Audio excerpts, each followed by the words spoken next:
Canada has had a very tragic event happen in British Columbia. It's been a while since we've had a school shooting. We do have them occasionally here, but not as often as our neighbors to the south. And this particular shooter happened to be a 17-year-old transitioning person, and apparently they started transitioning at the age of 12. And I am not here to stand on my political soapbox, because there are plenty of people who come out of the woodwork after every mass shooting on the left and the right, and they spin it for their own ideological purposes. Right now, the right is going, aha, another trans person with a gun going crazy, haha. And the left is going, stop vilifying trans people. And I'm sitting here going, how about we actually talk about the real elephant in the room, which is, why are we not caring for the mental health of our trans people? Why are we denying that gender dysmorphia is a mental illness? Why are we just allowing, and I'm not saying mental illness as oh, they're sick people. You know what? I'm sorry, but I'm sorry. Gender dysphoria is a diagnostically diagnosable illness. And it used to be that you had to go to a doctor and prove that you are living in a dysmorphic state. And then you used to have to go through counseling, and there was a whole process before you transitioned surgically. There was in my personal experience, I knew a few people who had been living as females, but they were men, but they were anatomically men, and they wanted to transition. There was a person I knew growing up who was raised as a boy, but actually had more female hormones and female biology than male. And they, before transitioning was even legal in Canada, had to travel to get the rest of their bottom surgery done. So, in 20 years, we went from all of this, going through what I would call necessary medical diagnostics before the final step of surgically altering and hormonally altering yourself. And I'm not a psychiatrist or anything by any means, but I really didn't hear much about people who transitioned in that manner, who were adults and fully cognizant of what they were doing, unless they were disowned by their family. I did not hear very much regret. But the more we just jump to the ultimate step, and the younger we do it to the people that it's being done to, we see things like this happen more often. We see people either imbalanced because hormones very much play a role in your mood, very much so. And if you're going to play around with hormones, it's one thing to do it as an adult, but when you're doing it to a child, like, puberty is already shit.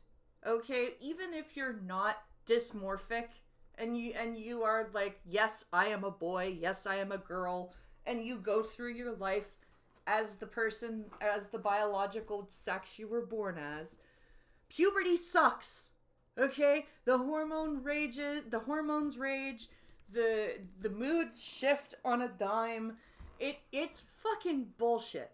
And then parents with this ridiculous, oh, my child, is confused about who they are. Let's quickly take them and start them on puberty blockers. Oh, gee, why is my kid so fucking depressed all the time and upset and moody? And now they're losing their temper at the drop of a hat. And oh shit, now this particular shooter, the parents were, I believe they had legal firearms, and they had them removed from the home several times and then reinstated in the home several times before this whole thing went down.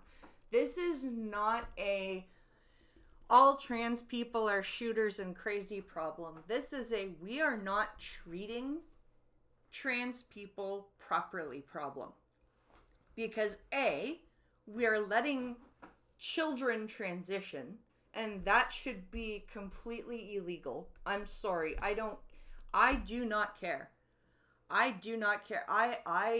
If you are under 18 years old, you can learn about being trans. You can learn about what happens, learn about the changes, speak to people who have transitioned, but there will be no injections, there will be no pills, and there will be no surgery until you are a fully fledged adult and know what the hell you're doing. That should be common fucking sense. And for people to call people who say that bigots and hateful and transphobic are really the people that we should be vilifying. Because there's an article now coming out of the Toronto Sun, I believe it was, where there's an advocate in British Columbia that is saying, oh, we can't vilify, all trans people. And they're right. You know what we should be vilifying? The parents that don't do the research themselves, the parents that don't put the brakes on things and who are too afraid of being labeled transphobic to go, okay, this is how you feel? Well, let's talk about it. Let's learn about it. And then the healthcare professionals that are behind this nonsense, they should be vilified. Those people should be, not the people that are chemically fucked up, because that's the thing that nobody wants to admit and think about on either side of this problem. These people are fundamentally chemically messed up and imbalanced. And then you wonder why they snap. And shame on everybody. I don't care what your ideology is. Shame on you for taking any mass casualty event with a gun that happens to fit your political talking point and stand on the backs of the victims. And stand on the complete misery and crisis that caused this person to snap. And I'm not saying we should feel empathy or sorry for and pity mass shooters, okay? But we absolutely should understand that when it comes to mental illness and gender dysmorphia and all of this shit, we do not get to sit here and claim to care about mental health just as much as physical health, and then use any sort of casualty of a mental health crisis to bolster whatever talking point you have. We either need to fix the mental health crisis or admit that all we're gonna do about it is use the aftermath of every time somebody goes crazy as a soapbox moment. Those are our options. There is no middle ground here. We either, and maybe I'll do another video about what I think as a mentally ill person about reopening institutions. But we either fix the problem or we just fully on admit, yeah, you know what, we're just going to use every time somebody goes crazy as a way to push our political agenda. We don't actually give a fuck about the people that it affects, or the person that's going through the mental crisis, or, the people that their crisis affects, on the side. No, fuck all that. We just care about our politics. That's what I'm sorry, there's no middle ground. And I'm sorry this video couldn't be, nicer and what, but there's no nice way to talk about a tragedy like this. Nobody in this should have died. Nobody. This was all fucking preventable if we all just stopped feeling guilty about going, hey, let's use common sense. That's literally all this is over. Guilt about common sense.